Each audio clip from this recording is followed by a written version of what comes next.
Hello viewers, welcome to my video lecture. तो बच्चों, आज हम लोग डिस्कस करने वाले हैं population explosion and birth control. तो बच्चों, सबसे पहले स्टार्ट कर लेते हैं हम लोग पॉपुलेशन एक्सप्लोजन। पॉपुलेशन एक्सप्लोजन का मतलब होता है बच्चों बहुत ही कम समय में पॉपुलेशन में बहुत ही ज़्यादा इंक्रीज हो जाना। जब हम लोग सेंसस की बात करते हैं बच्चों, जनगणना की, तो हम लोग देखेंगे कि 1900 में जो वर्ल्ड की पॉपुलेशन थी वो थी 2000 मिलियन, जो कि बच्चों 2000 में बढ़ कर के हो गई 6000 मिलियन। ये बच्चों बात कर रहे हैं हम लोग वर्ल्ड की। जब बच्चों हम लोग इंडिया की बात करते हैं तो इंडिया में इंडिपेंडेंट के टाइम पे यानी कि 1947 में इंडिया की पॉपुलेशन थी 350 मिलियन, जो कि बच्चों 2000 में बढ़ कर के हो गई 1000 मिलियन। यानी कि बच्चों पूरी वर्ल्ड में हर छठा इंसान इंडियन है। मीन्स एवरी सिक्स्थ पर्सन एक इंडियन है। सेंसस 2001 के अकॉर्डिंग बच्चों पॉपुलेशन ग्रोथ रेट जो है वो 1.7% है।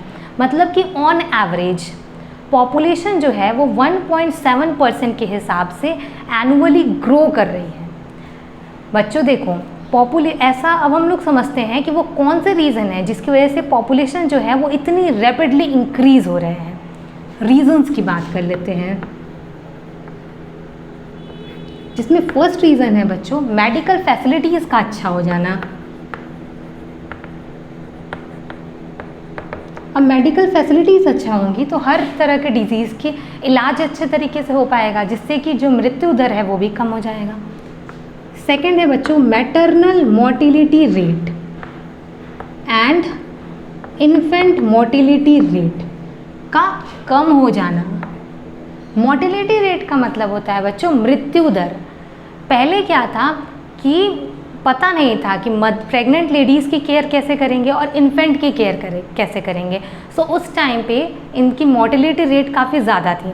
पर RCH यानी कि reproductive and child health care program के बाद हम लोग को ये पता चल गया कि किस तरह से एक प्रेग्नेंट लेडीज़ की केयर करनी है, इन्फेंट की केयर कैसे करनी है, ब्रेस्ट फीडिंग का क्या इंपॉर्टेंस है।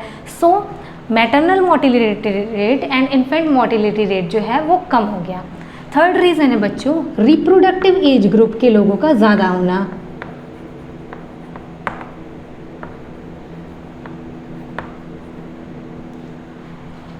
रिप्रोडक्टिव एज ग्रुप के लोग का ज़्यादा होना मतलब कि 15 से 45 ईयर के जो लोग हैं वो कंट्री में अगर ज़्यादा होंगे तो जाहिर सी बात है कि पॉपुलेशन भी जो है वो तेज़ी के साथ इंक्रीज़ करेगी।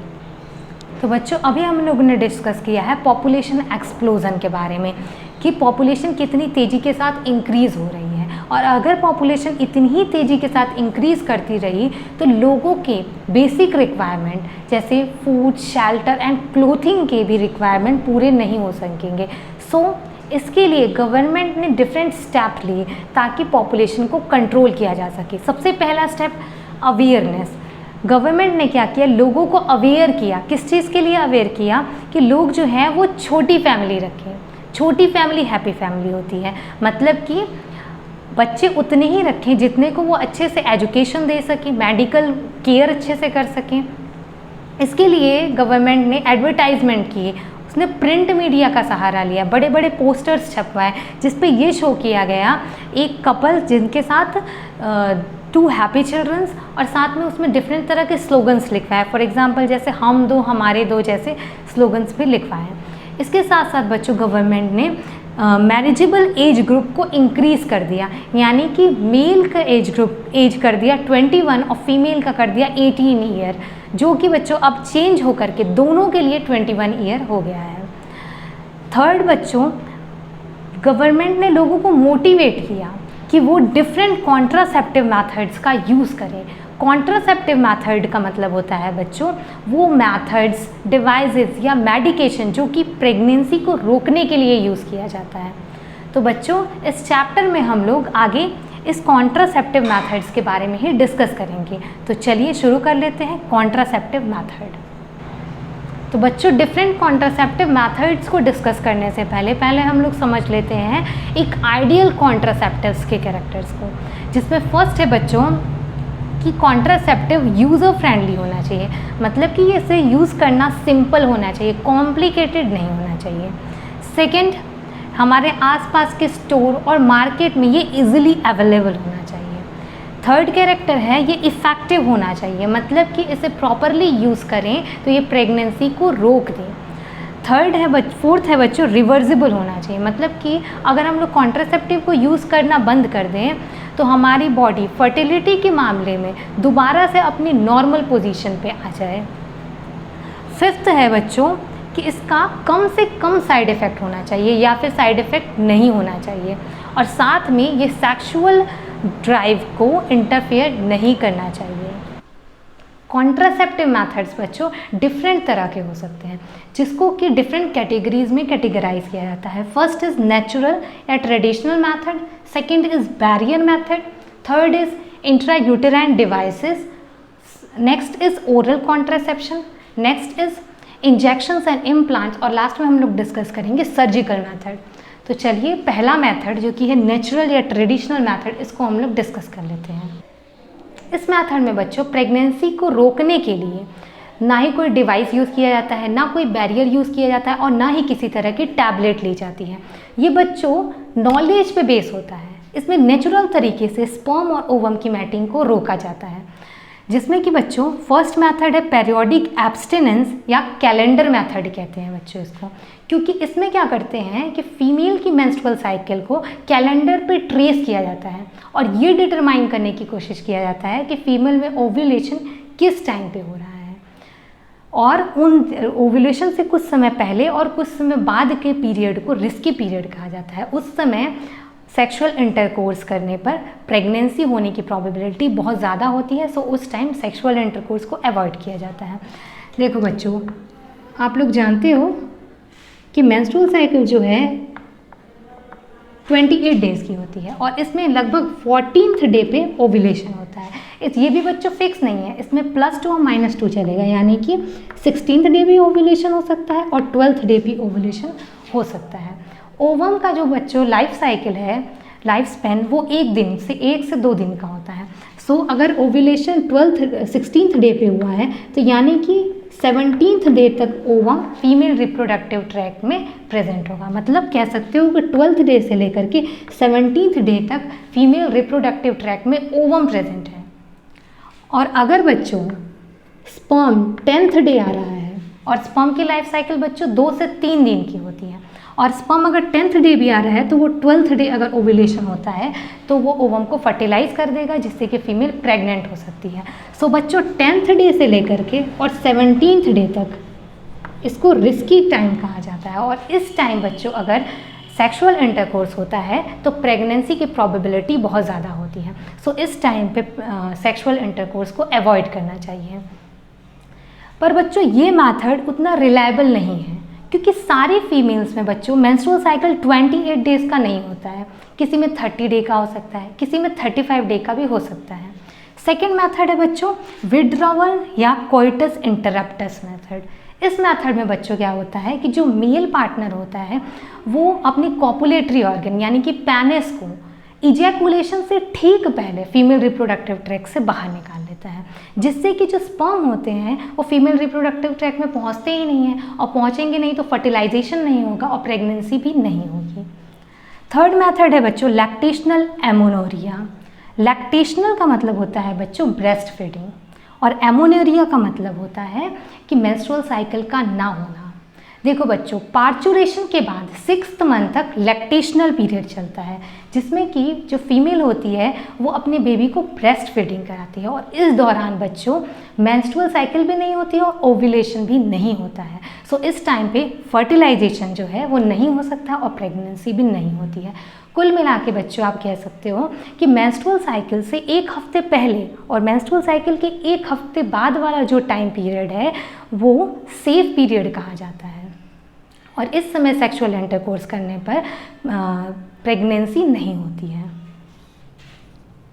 सेकेंड मेथड है बैरियर मेथड। इस मेथड में बच्चों क्या करते हैं, स्पर्म और ओवम के बीच में एक बैरियर लगा देते हैं जिससे कि उनकी मैटिंग नहीं हो पाती और प्रेगनेंसी भी नहीं होती। जिसमें पहला है बच्चों कॉन्डम्स। कॉन्डम्स बच्चों थिन रबर के या लैटेक्स शीट का बना होता है। कॉन्डम्स मेल और फीमेल दोनों के लिए ही अवेलेबल है। मेल के केस में बच्चों ये उनके कॉपुलेटरी ऑर्गन यानी पेनिस को कवर करता है और फीमेल के केस में वेजाइना और सर्विक्स को ये कवर कर लेता है, जिसकी वजह से क्या होता है कि जो इजैकुलेटेड सीमेन है बच्चों वो फीमेल रिप्रोडक्टिव ट्रैक्ट में जा ही नहीं पाता, जिससे कि ना फर्टिलाइजेशन होता है और ना प्रेगनेंसी होती है। बच्चों आजकल कॉन्डोम्स का यूज़ सबसे ज़्यादा किया जा रहा है। क्यों? क्योंकि बच्चों ये दो काम करता है। पहला कि ये प्रेगनेंसी से तो बचाता है, साथ साथ में बच्चों ये सेक्सुअली ट्रांसमिटेड डिजीज़ जैसे कि एड्स वगैरह से भी प्रोटेक्शन देता है। सो इसका आजकल सबसे ज़्यादा यूज़ हो रहा है। बच्चों कॉन्डोम्स को केवल एक ही बार यूज़ किया जाता है, ये रीयूजेबल नहीं होते हैं, उसके बाद इसे डिस्पोज कर दिया जाता है। सेकेंड है बच्चों diaphragm, cervical caps and walls. ये जो है बच्चों ये भी रबर के बने होते हैं, पर ये केवल और केवल फीमेल्स के लिए अवेलेबल होते हैं और ये फीमेल्स की सर्विक्स को कवर कर लेते हैं, जिससे कि इजैकुलेटेड फ्लूइड जो है, सीमेन जो है, वो फीमेल रिप्रोडक्टिव ट्रैक्ट में नहीं पहुंच पाता और प्रेगनेंसी भी नहीं होती है। ये जो है बच्चों कॉन्डोम्स में एक बार यूज़ कर सकते थे, ये रीयूजेबल नहीं थे, पर बच्चों ये तीनों जो हैं उनको कई सालों तक क्लीन करके यूज़ किया जा सकता है, मतलब ये रीयूजेबल है। साथ में इनके साथ इनकी कॉन्ट्रासेप्टिव एफिशिएंसी को इंक्रीज करने के लिए इनके साथ स्पर्मेसाइडल क्रीम, जेलीज एंड फोम का भी यूज़ किया जाए। अब बच्चों हम लोग डिस्कस कर लेते हैं IUD यानी इंट्रा यूटेराइन डिवाइस के बारे में। ये डिवाइस जो है बच्चों यूटेरस के अंदर इंसर्ट कर दिया जाता है बाय एक्सपर्ट नर्सेस या डॉक्टर की हेल्प से थॉट वेजाइना। ये बच्चों 3 तरह का हो सकता है, non medicated, second is copper releasing and third is hormone releasing. Non medicated intrauterine device बच्चों क्या करता है, यूटेरस के अंदर स्पर्म की फेगोसाइटोसिस को इंक्रीज कर देता है। इसका एग्जांपल है बच्चों लाइपेज लूप। ये बच्चों प्लास्टिक का बना होता है और डबल एस शेप का होता है। सेकेंड है बच्चों कॉपर रिलीजिंग इंट्रायूटेराइन डिवाइसेस। ये जो है बच्चों स्पर्म की यूटेरस के अंदर स्पर्म की फेगोसाइटोसिस इंक्रीज करने के साथ साथ ये कॉपर आयंस रिलीज करता है, जिसकी वजह से जो स्पर्म मोटिलिटी है वो सप्रेस हो जाती है।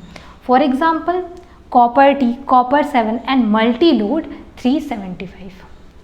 नेक्स्ट है बच्चों हार्मोन रिलीजिंग। ये जो है बच्चों यूटेरस में हार्मोन्स को रिलीज करता है, जिससे कि बच्चों क्या होता है कि यूटेरस जो है वो अनसूटेबल हो जाती है for implantation. For example progestasert and LNG-20। एक और इम्पॉर्टेंट चीज़ बच्चों की जो इंट्रा यूटेराइन डिवाइसेस है ये एक आइडियल कॉन्ट्रासेप्टिव माना जाता है उन लोगों के लिए, उन फीमेल्स के लिए जो कि 2 चाइल्ड के बीच में गैप चाहती हैं। और साथ में इंट्रा यूटेराइन डिवाइस इंडिया में मोस्ट एक्सेप्टेड कॉन्ट्रासेप्टिव मेथड है। अब बच्चों हम लोग बात कर लेते हैं ओरल कॉन्ट्रासेप्शन की। ये बच्चों टैबलेट्स के फॉर्म में होता है जिसमें कि सिंथेटिक हार्मोन या तो केवल प्रोजेस्टेरॉन या प्रोजेस्टेरॉन के साथ एस्ट्रोजन भी प्रेजेंट होता है। ये बच्चों क्या करता है कि FSH और LH के सिंथेसिस को सप्रेस कर देता है, जिसकी वजह से ओव्यूलेशन और इम्प्लांटेशन नहीं होता है। और साथ में बच्चों ये सर्वाइकल म्यूकस की जो क्वालिटी होती है उसको भी चेंज कर देता है, उसे काफ़ी थिक कर देता है, जिससे स्पर्म की एंट्री नहीं हो पाती है। For example Mala D, Mala N, ये जो है बच्चों टैबलेट्स इनको 21 दिनों तक लेना रहता है और 7 डेज़ का गैप करना होता है ड्यूरिंग मेंस्ट्रुएशन। इसके साथ साथ बच्चों एक और ओरल कॉन्ट्रासेप्टिव है जिसको कि हम लोग कहते हैं सहेली। इसको बच्चों central drug of research institute Lucknow के साइंटिस्टों ने डेवलप किया था और इसकी खासियत ये है बच्चों कि ये non hormonal non steroidal oral contraceptive है, जिसको कि बच्चों हफ्ते में केवल एक ही बार लेना होता है। इसमें बच्चों एक एक्टिव इंग्रेडिएंट सेंटक्रोमिन प्रेजेंट होता है जो कि एस्ट्रोजन के रिसेप्टर को मॉड्यूलेट कर देता है, जिससे कि प्रेगनेंसी नहीं होती है। अब बच्चों हम लोग बात कर लेते हैं इंजेक्शंस एंड इम्प्लांट्स की। ये क्या होते हैं बच्चों? इसके पहले ओरल कॉन्ट्रासेप्शन में आप लोगों ने देखा है कि या तो प्रोजेस्टेरॉन या प्रोजेस्टेरॉन और एस्ट्रोजन का कॉम्बिनेशन जो है वो टैबलेट के फॉर्म में यूज़ किया जाता है प्रेगनेंसी को रोकने के लिए, तो वही प्रोजेस्टेरॉन और एस्ट्रोजन का कॉम्बिनेशन जो है बच्चों वो फीमेल की बॉडी में इंजेक्शन के फॉर्म में भी इंजेक्ट किया जा सकता है। इसके साथ साथ उसमें इम्प्लांट भी किया जा सकता है। इम्प्लांट्स जो है बच्चों वो टैबलेट की तरह होते हैं जिनको स्किन के अंदर इम्प्लांट कर दिया जाता है, जिससे कि प्रेगनेंसी नहीं होती है। तो बच्चों इनका भी मोड ऑफ एक्शन बिल्कुल ओरल कॉन्ट्रासेप्शन की तरह ही होता है, जिसमें कि FSH और LH की सिंथेसिस जो है वो सप्रेस हो जाती है, जिससे ओव्यूलेशन एंड इम्प्लांटेशन नहीं होता है और सर्वाइकल म्यूकस की क्वालिटी भी चेंज हो जाती है। अब बच्चों हम लोग डिस्कस कर लेते हैं इमरजेंसी कॉन्ट्रासेप्टिव। अब इमरजेंसी कॉन्ट्रासेप्टिव क्या होता है बच्चों, एक तो नेम से क्लियर हो रहा है इमरजेंसी, मतलब इसको इमरजेंसी के टाइम पे यूज़ किया जाता है। मतलब कि अगर अनप्रोटेक्टेड सेक्स पहले ही हो चुका है और अब हम लोग चाहते हैं कि प्रेगनेंसी ना हो, तो उस केस में इस कॉन्ट्रासेप्टिव का यूज़ किया जाता है। इसमें क्या करते हैं कि विदिन 72 आवर्स ऑफ कॉइटस या तो प्रोजेस्टेरॉन और एस्ट्रोजन का कॉम्बिनेशन फीमेल बॉडी में एडमिनिस्टर्ड कर दिया जाता है, या इंट्रायूटेराइन डिवाइस भी इस समय फीमेल बॉडी में इंट्रोड्यूस किया जा सकता है, जिससे कि बच्चों प्रेगनेंसी को रोका जा सके। तो इमरजेंसी कॉन्ट्रासेप्टिव ज़्यादातर रेप केस में यूज़ किया जाता है। अब बच्चों हम लोग डिस्कस कर लेते हैं सर्जिकल मेथड। ये जो मेथड है बच्चों वो टर्मिनल मेथड है, जिसको सबसे आखिरी में किया जाता है। आखिरी में कहने का मतलब है कि अगर किसी कपल की फैमिली पूरी हो जाती है, मतलब उन्हें जितने बच्चे करने थे उन्होंने कर लिए हैं, तो लास्ट में इस मेथड का वो यूज़ करते हैं। इसमें बच्चों सर्जरी की जाती है। ये सर्जरी मेल और फीमेल दोनों करा सकते हैं। मेल में इस सर्जरी को कहते हैं वेसेक्टॉमी और फीमेल में इस सर्जरी को कहते हैं ट्यूबेक्टॉमी। वेसेक्टॉमी में बच्चों क्या किया जाता है कि जो मेल की स्क्रोटम का अपर पार्ट है वहाँ पे इंसीजन लगा करके उनके वास डिफेंस को कट कर दिया जाता है। वास डिफेंस बच्चों आप जानते हो ना कि वो ट्यूब है जो कि टेस्टिस में बने स्पर्म को यूरेथ्रा तक लेके जाता है। सो ट्यूब को बीच में से कट कर दिया जाता है, जिससे कि स्पर्म का ट्रांसपोर्ट नहीं होता है, जिससे फर्टिलाइजेशन और प्रेगनेंसी का तो कोई सवाल ही नहीं उठता। ट्यूबेक्टोमी में बच्चों क्या करते हैं कि फीमेल के लोअर एब्डोमेन में एक इंसीजन लगाते हैं और फैलोपियन ट्यूब को ही कट कर दिया जाता है और उनके जो फ्री एंड्स हैं उन्हें टाई कर दिया जाता है, जिससे कि जो ओवम है उसका भी फर्टिलाइजेशन नहीं होता है और प्रेगनेंसी भी नहीं होती है। तो बच्चों देखो इस मेथड में क्या करते हैं हम लोग गैमेट के ट्रांसपोर्ट को ही रोक देते हैं, गैमेट के ट्रांसपोर्ट को ही रोक देते हैं, जिसकी वजह से बच्चों क्या होता है कि ये जो मेथड है वो इस सभी मेथड से सबसे ज़्यादा इफेक्टिव है, क्योंकि बच्चों इसमें गैमेट का ट्रांसपोर्ट ही नहीं हो रहा है, सो फर्टिलाइजेशन और प्रेगनेंसी तो हो ही नहीं सकती। सो ये सबसे बेस्ट मेथड है। पर बच्चों इसकी भी एक कमी है कि ये जो मेथड है वो इसकी रिवर्सिबिलिटी बहुत पुअर है। क्यों? क्योंकि बच्चों आप देख सकते हो कि इस मेथड में सर्जरी की जाती है, ट्यूब को ही कट कर दिया जाता है। सो अगर हम लोग को दोबारा से ट्यूब को जोड़ना पड़ जाए तो दोबारा सर्जरी करनी पड़ती है, जिससे कि उसके सक्सेसफुल होने के चांस भी बहुत कम होते हैं। सो बच्चों यहाँ पे हम लोग ने डिस्कस कर लिया different contraceptive method. If this video lecture is helpful for you then please like, share and subscribe my channel. Thank you.